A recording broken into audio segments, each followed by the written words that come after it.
a tu juicio, ¿quién es Evo Morales? Y dos, ¿qué fue lo que ocurrió con Gabriela Zapata, una novia de Evo Morales que aparentemente tuvo un hijo y que luego se desapareció? Nadie sabe exactamente qué fue lo que ocurrió, pero muchos dicen que ese niño sí existió. Bueno, Evo Morales, para resumirlo, era un cocalero, se dedicaba a todo lo que es la plantación de coca y producción de cocaína. El coronel Germán Cardona, en un comunicado que él emitió, específicamente dijo que Evo Morales fue apresado por tráfico de cocaína, o sea que él sí tiene antecedentes criminales, con ayuda extranjera, específicamente con ayuda de Hugo Chávez y también con ayuda de ONGs de Estados Unidos y de Europa, o sea, de la izquierda americana y de los europeos de la izquierda,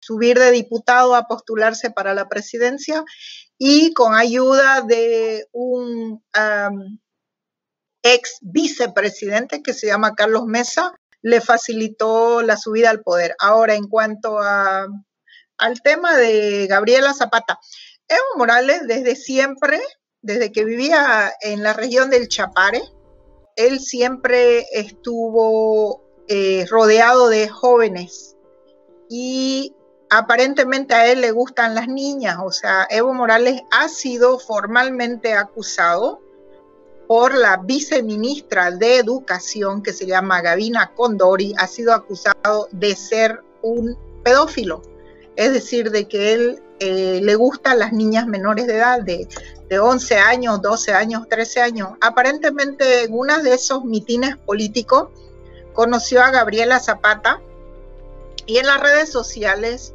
en la época en que hubo este escándalo, se publicó de que quien se la presentó a Evo Morales fue su mano derecha de Evo, que es el considerado el Diosdado Cabello boliviano, Juan Ramón Quintana. Juan Ramón Quintana le presentó a esta muchacha y aparentemente ella tendría o 16 o 17 años de edad, tuvo una relación con ella y prácticamente se convirtió en su concubina. Y al ser su concubina, pues ella se embarazó. Es más, ella cuando estuvo en la cárcel, ella dijo que además del embarazo que tuvo de este hijo con Evo, también tuvo un segundo embarazo que pues terminó en un aborto. No lo pudo tener la segunda criatura.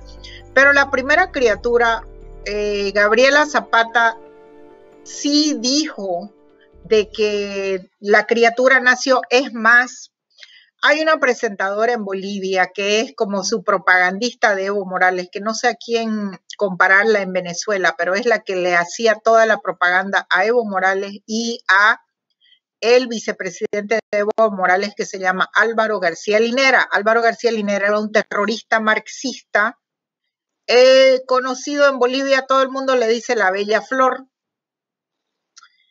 El tipo Álvaro García Linera, declaró ante la presentadora Jimena Antelo, la mujer esta que es la propagandista de Evo Morales, él lo ha dicho, está eso en video, de que el hijo de Evo Morales efectivamente nació y de que el hijo de Evo Morales incluso hasta se enfermó y lo tuvieron que llevar a Chile porque estaba enfermo.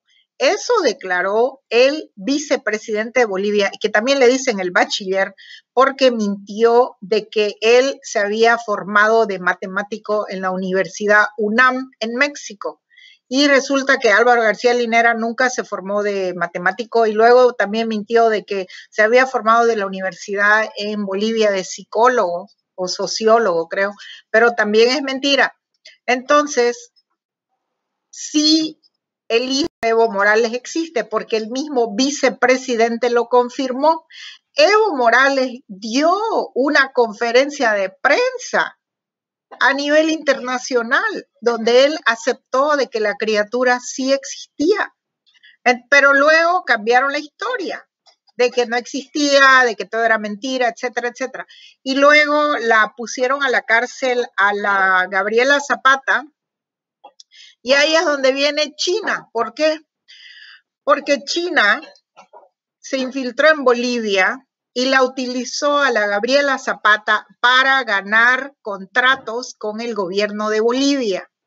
O sea, Gabriela Zapata no tenía ni título de, creo que no tenía ni título de bachiller, no tenía título de ningún tipo de universidad, de ningún tipo de formación, y sin embargo la pusieron de ejecutiva en una compañía china que se llamaba CAMC, y esa compañía china ganó muchísimos contratos con el gobierno de Bolivia. La única manera que podía haber ganado esos contratos era porque Gabriela Zapata tenía una relación íntima con Evo Morales y tenían ese hijo.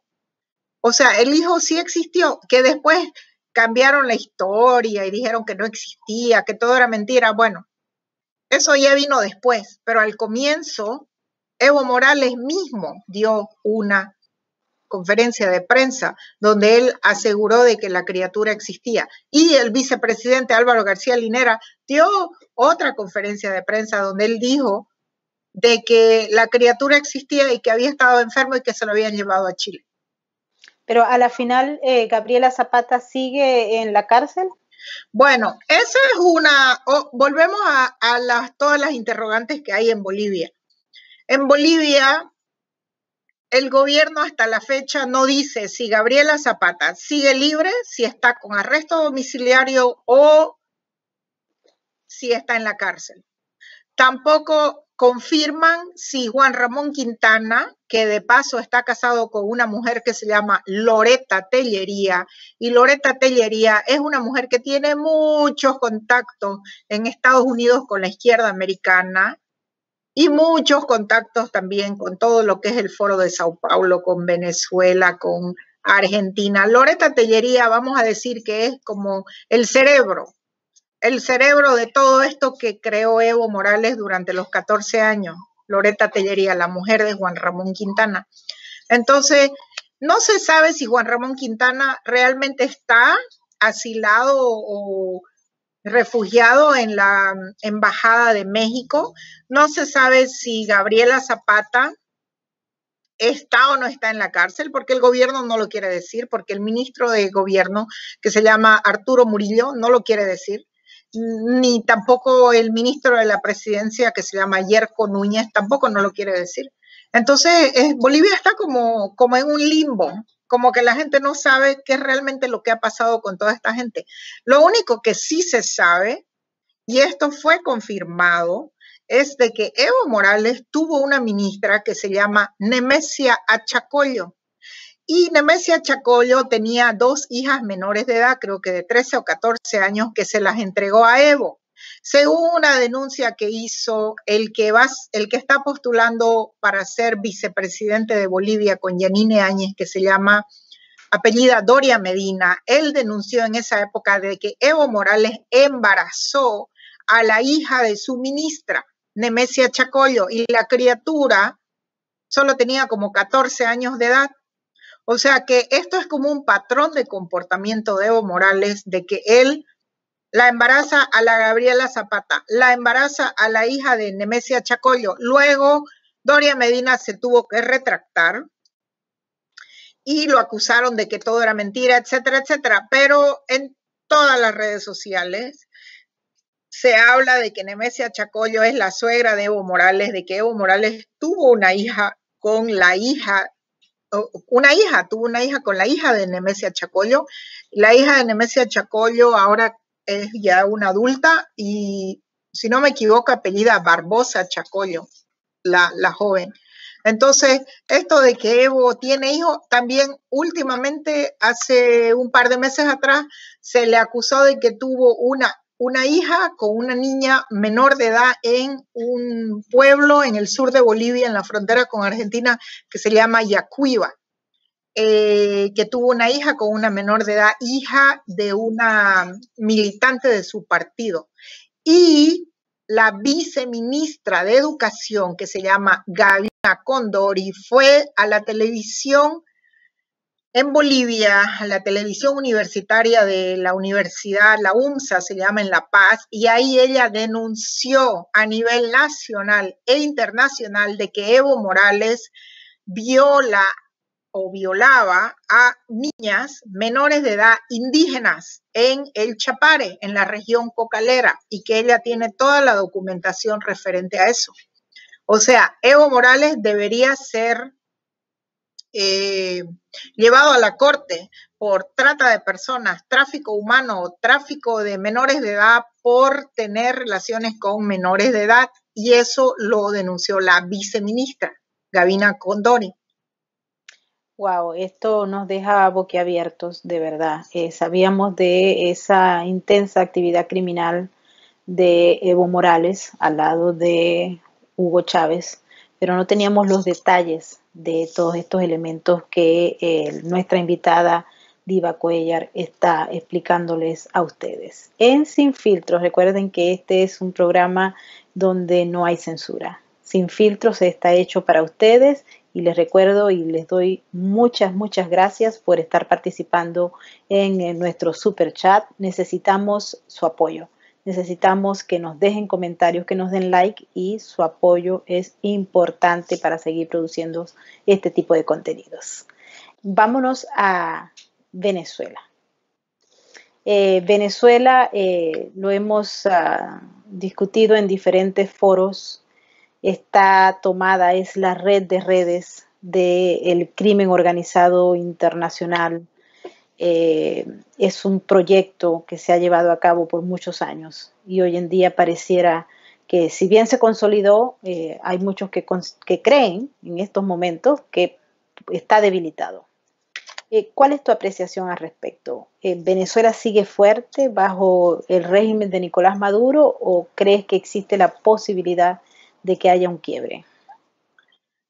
Bueno, lo que yo tengo entendido es de que Maduro se alimentaba, y voy a decirlo específicamente, se alimentaba de la cocaína de Bolivia, del Chapare de Cochabamba. Esa era una de sus modus operandi, en el que se lavaban billones y billones de dólares, de que todo este entramado del Foro de Sao Paulo o del Grupo de Puebla, o como le quieras llamar, pues en realidad lo que era un grupo de personas que se dedicaban al crimen organizado transnacional conocido como el COT.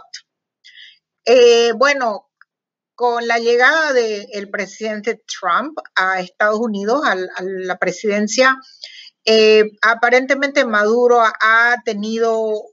ya no ha tenido el apoyo, vamos a decir, que antes tenía de ciertas áreas del gobierno de Estados Unidos. Por ejemplo, yo leí mucho de que dentro del Departamento de Estado durante el gobierno de Obama, básicamente le hacían la venia a Maduro. Luego vino el tema que fue publicado en el periódico Político, en un artículo que fue escrito por Josh Meyer, que habla de la operación Cassandra, en la que se dice de que efectivamente Maduro y todo su gobierno estaban participando en todo lo que es tráfico de droga. Entonces, parece que desde que llegó el presidente Trump, eso se ha, digamos, desacelerado, y el poder que él antes tenía y el apoyo que él antes tenía dentro del gobierno americano se ha perdido de cierta manera, y también el apoyo que él antes tenía, digamos, a nivel internacional no está tan fuerte como era antes. Ahora parece como que está más solo. Pues lo tiene a Siria, lo tiene a Turquía, tiene a Líbano, pero él ya no tiene la fortaleza que tenía antes cuando el gobierno de Obama estaba en el poder. Y también la misma gente, los mismos venezolanos, con los años, creo que están como ganando fuerzas para pelear con más garra contra Maduro, y para pedirle a la comunidad internacional que ayuden al pueblo venezolano a acabar, ¿no?, con ese régimen. Pero yo honestamente creo que la llegada del presidente Trump ha tenido mucho que ver con el debilitamiento del régimen de Maduro, definitivamente. Existen testigos que muestran, inclusive hay algunos nombres, de personas que siendo bolivianas viven en los Estados Unidos y han apoyado a este grupo de regímenes que han ocupado el poder, mismo en Bolivia, como en Venezuela y en otros países, incluyendo Nicaragua. Son ONGs, son personas con contactos o que manejan estrategias en el mismo gobierno de los Estados Unidos o que están en Washington, D.C. ¿Tienes algún conocimiento sobre estas estructuras? Bueno, yo creo que esto no es nada nuevo, de que dentro de Estados Unidos hay grupos de personas o lobbies o, como tú dices, ONG, de que siempre han estado con la izquierda latinoamericana. Yo creo eso viene, yo diría, yo lo aprendí eso de mi padre, mi papá me dijo, pues desafortunadamente dentro de Estados Unidos hay gente que lo ayuda a Fidel Castro. Entonces, esa misma gente que lo ayudó a Fidel Castro, pues lo ayudó a Hugo Chávez, lo ayudó a Lula en Brasil, ayudaron a Kirchner en Argentina, ayudaron a Mujica en Uruguay, ayudaron a Correa en Ecuador y por supuesto que ayudaron a Maduro y lo continúan ayudando, por ejemplo, ese grupo que se llama Code Pink. También hay bastantes ONG que han sido pagadas por Hugo Chávez para hacerles lobby, o sea, y no es ningún secreto que Maduro, Evo Morales han pagado a firmas de abogados, a lobbies, para ayudarles a avanzar sus agendas políticas y recibir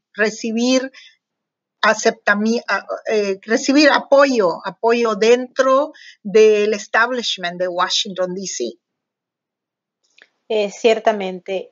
Ahora, si observamos el caso de Venezuela, se ha venido informando, discutiendo en los últimos meses y particularmente en las últimas semanas, que ciertamente existe alguna influencia del modelo de izquierda latinoamericana en Estados Unidos. Hay muchas organizaciones, microcélulas que han estado diciéndose, no existen muchas evidencias, hay algunas evidencias en el estado de la Florida, donde hay una comunicación y una participación de grupos del régimen de Venezuela, pero también de la izquierda latinoamericana, del grupo de Puebla, del Foro de Sao Paulo, como lo queramos llamar, en estos microgrupos que buscan desestabilizar a las grandes ciudades en los Estados Unidos y que están generando todo este tipo de acciones violentas en plena campaña electoral y en plena pandemia. Bueno, lo que yo creo que lo más importante que se ha perdido mucho en Latinoamérica es conocer la historia. Entonces, yo creo que en todas las universidades y en todas las secundarias de Latinoamérica deberían enseñar primero. En Estados Unidos, desde el comienzo del siglo, hay un partido comunista, el Partido Comunista Americano. Y hay un partido socialista, el Partido Socialista Americano. Y por supuesto que esa gente han estado en contacto con la izquierda latinoamericana y coordinan. Y no coordinan de ahora, coordinan de hace más de 80 años. Lo que pasa es que en Latinoamérica siempre ha habido la impresión de que Estados Unidos siempre ha sido capitalista de derecha y de que en Estados Unidos no existe una izquierda, cuando la realidad es que en Estados Unidos existe una izquierda desde, pues, por ejemplo, los sindicatos aquí en Estados Unidos, pues son de izquierda, son manejados por miembros de lo que es la izquierda americana y muchos de ellos forman parte del Partido Comunista Americano y el Partido Socialista Americano. Es más, en todas las universidades de Estados Unidos hay lo que le dicen los Young Socialists, que son los jóvenes socialistas americanos. Y por supuesto, esto recién está saliendo a la luz en Latinoamérica, porque, bueno, se están dando todos estos eventos, ¿no? Que está pasando ahora en Estados Unidos, que están tratando de hacer un tipo de revolución al estilo Mao en China. Pero si leemos la historia de Estados Unidos, podemos comprobar de que efectivamente en Estados Unidos hay un Partido Comunista Americano, hay un Partido Socialista Americano que ha coordinado con Latinoamérica, con los sandinistas en la época de los 70, en la época de los 80, que coordinaban con todo lo que es la izquierda en Guatemala, en Nicaragua, en El Salvador, coordinaban con los americanos y que los americanos de la izquierda están operando en todos nuestros países, están en Venezuela.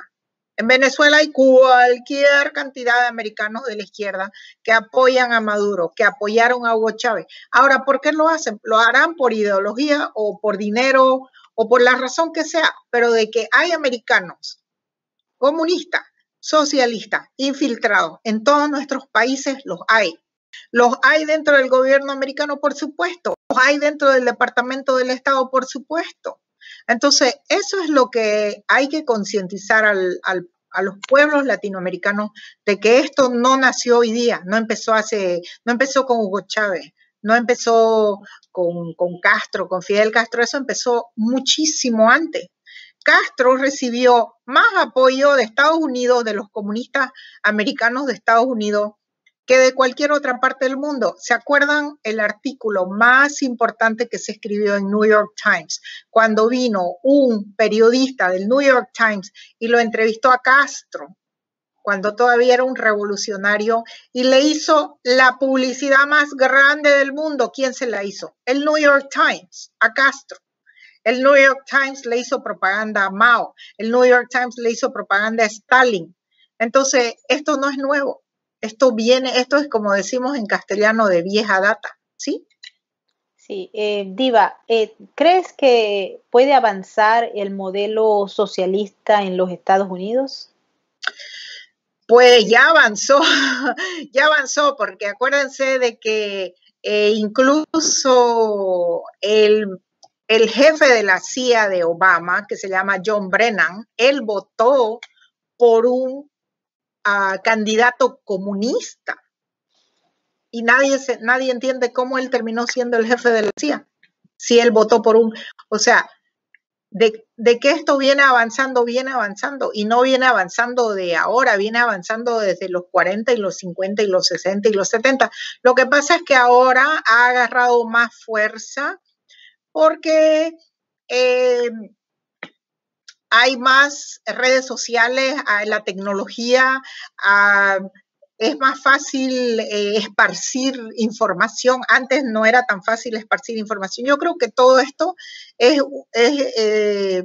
como un proceso en el que ahora es más fácil esparcir información, es más fácil compartir en redes, hay muchísimo más medios para poder compartir, sea un mensaje, ya sea de la izquierda o de la derecha. Pero los de la izquierda han hecho esto, lo han hecho una especie de ciencia de lo que es la propaganda, lo que es la narrativa. Ellos saben cómo movilizar masa, esa es su especialidad, porque eso lo vienen haciendo hace más de 100 años. Entonces, de que ha agarrado fuerza en Estados Unidos, sí, ha agarrado fuerza. ¿Está en todas las universidades? Sí. ¿Está en todas las áreas del gobierno? Sí. Diva, Ahora. el asunto está, tú que eres catedrática en una importante universidad, ¿has visto todo el proceso que se da dentro de las principales universidades de los Estados Unidos para ideologizar a los jóvenes y hacerlos o enamorarlos de lo que es el socialismo, y ahora con esta última moda del globalismo versus el patriotismo, etcétera? Y observamos que en muchas de las encuestas que se están haciendo, los llamados millennials tienen un favoritismo por las ideas y por los modelos socialistas.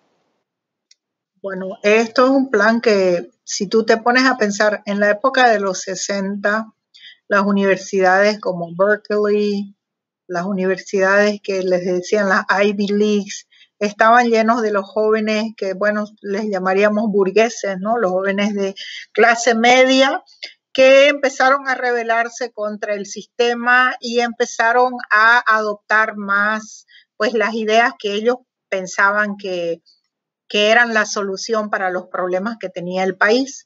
Entonces, esto volvemos al mismo concepto de que es de vieja data. Ya en la época de los 60, los hippies, pues ya decían que el capitalismo era terrible, que había mucha desigualdad, etcétera. Entonces, esto se ha ido pasando desde los 70 hasta los 70, hasta los 80, 90, etcétera, y ha ido evolucionando y ha ido agarrando fuerza, pero es porque ha sido la misma gente que abrazó esas ideologías que vinieron de China, de la Unión Soviética, y incluso empezaron a romantizar o como dicen en inglés, romanticize lo que era el Che Guevara, lo que era Fidel Castro y lo que era el movimiento de los sandinistas. Entonces eso lo han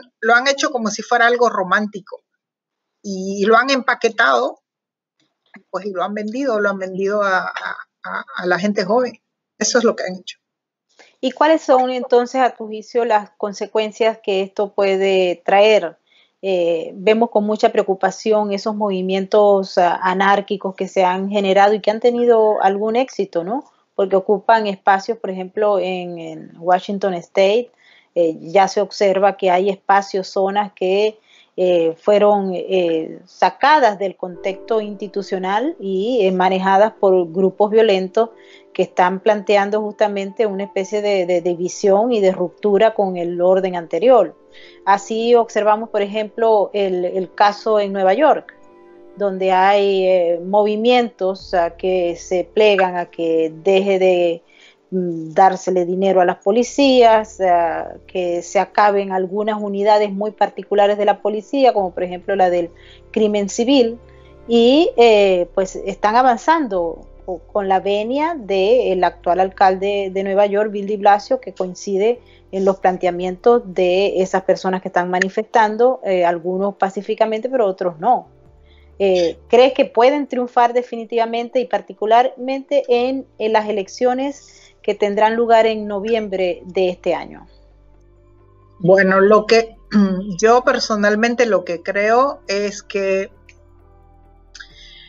les están vendiendo a la gente lo mismo que hizo Fidel Castro, que les prometió, y lo mismo que hizo Hugo Chávez, que como decimos en el idioma castellano, les prometieron el oro y el moro, las villas y las castillas, y les están prometiendo una serie de cambios a la gente, y pues si la gente compra ese paquete, entonces pues por supuesto que van a querer los cambios y pues iba a ganar ese grupo, ¿no? Ese grupo que dice que lo que tenemos ahora en Estados Unidos no es bueno y que hay que cambiarlo radicalmente, etcétera. Pues eso es como un déjà vu de ver lo que fue lo que hizo Fidel Castro en Cuba y lo que hizo Hugo Chávez en Venezuela. Que si la gente se va a convencer o no, pues eso yo creo que va a depender mucho de si el otro bando empieza a decirle, bueno, ¿tú quieres que Estados Unidos sea como Venezuela? ¿Tú quieres que Estados Unidos sea como Cuba? ¿Tú quieres, o sea, a eso es lo que tú quieres retroceder y volver a eso? Y entonces yo creo que es una pulseta. A ver cuál de los dos va a lograr convencer a los votantes de cuál es el mejor paquete, ¿verdad?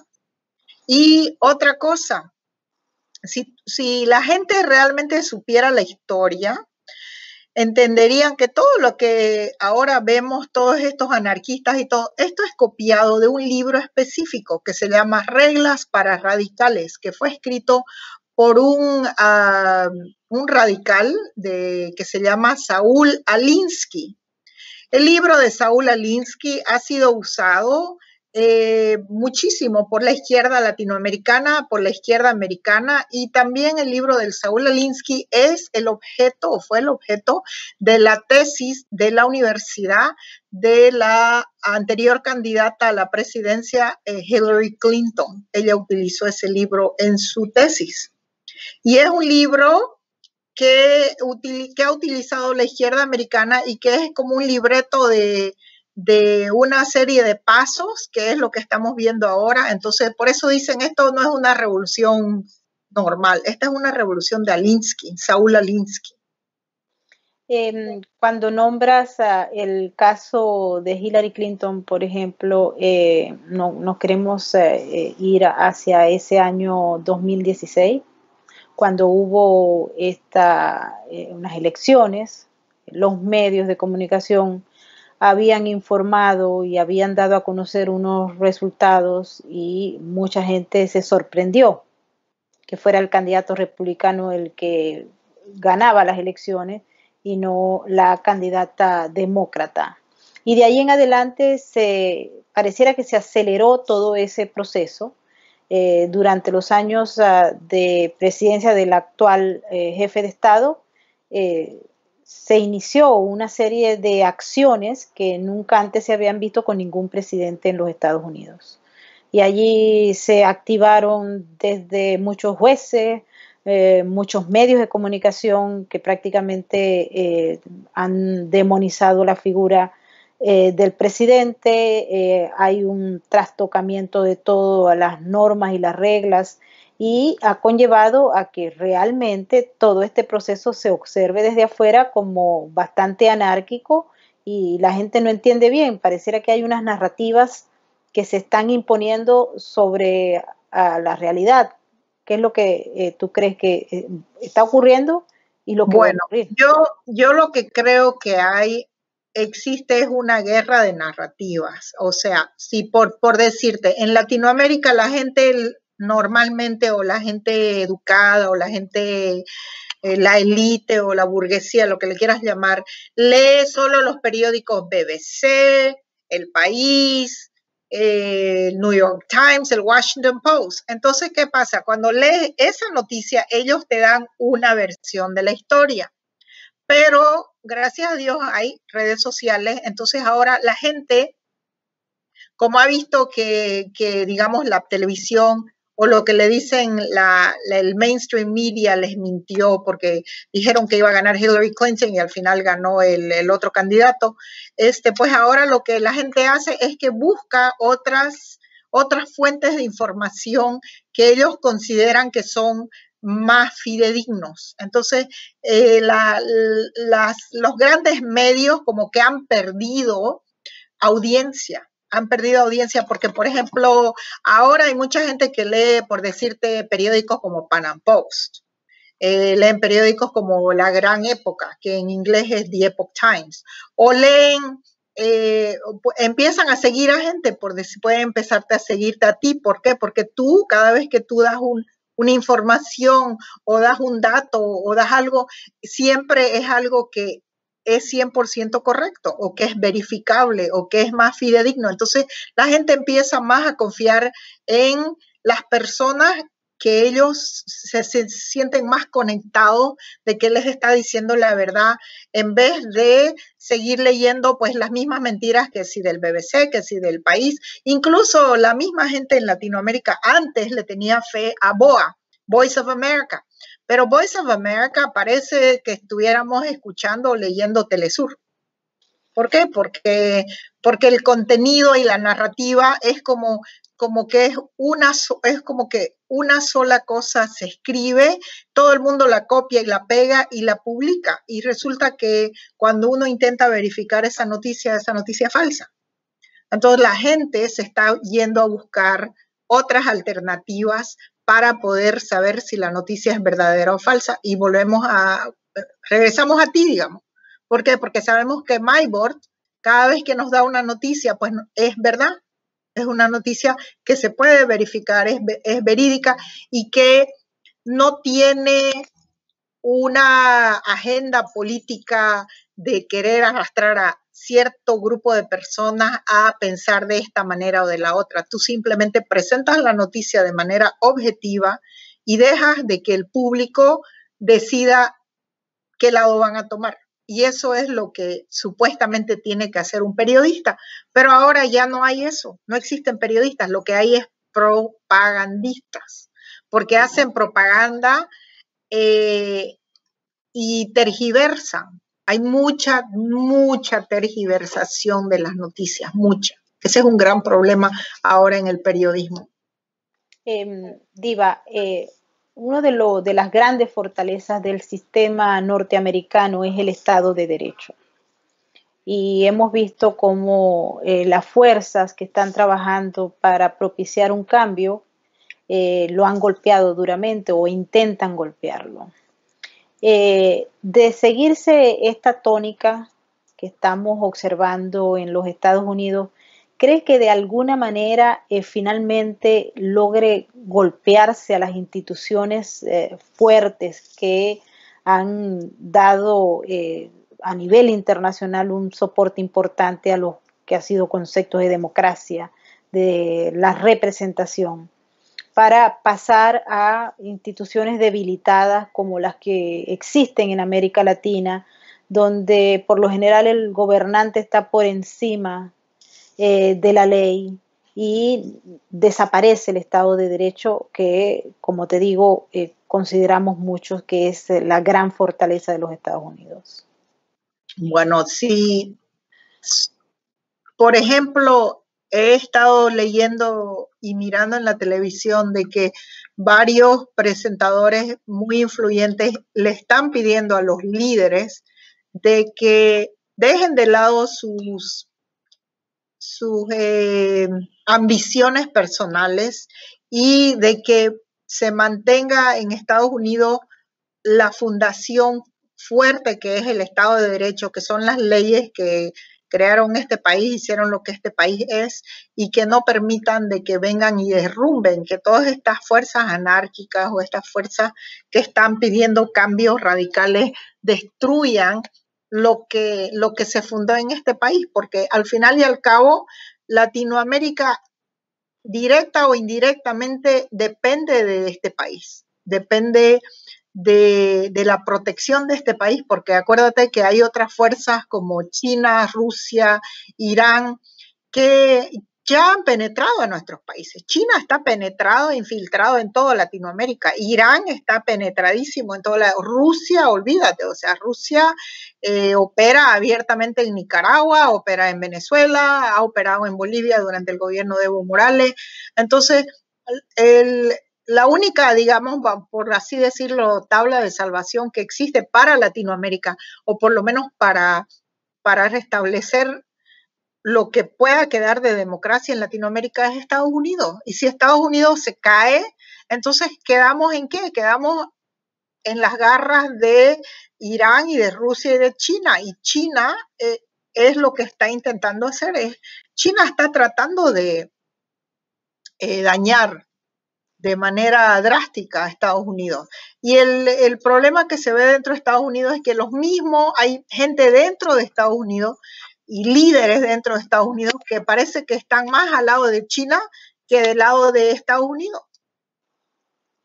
Ciertamente.